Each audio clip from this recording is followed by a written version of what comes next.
Adani group కంపెనీల్లో తమ సంస్థ పెట్టుబడుల వెనుక ప్రభుత్వ హస్తం ఉందని వాషింగ్టన్ పోస్ట్ చేసిన ఆరోపణలను ఎల్ఐసి తోసిపుచ్చింది.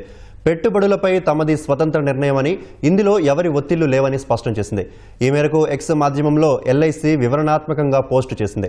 పెట్టుబడుల అంశంలో ఆర్థిక మంత్రిత్వ శాఖ గానీ, ఇతర శాఖల ప్రమేయం గానీ లేదని స్పష్టం చేసింది. ఎల్ఐసి బోర్డు ఆమోదించిన విధానాలు అనుసరించి పెట్టుబడులపై స్వతంత్రంగా నిర్ణయం తీసుకుంటామని ఎల్ఐసి పేర్కొంది.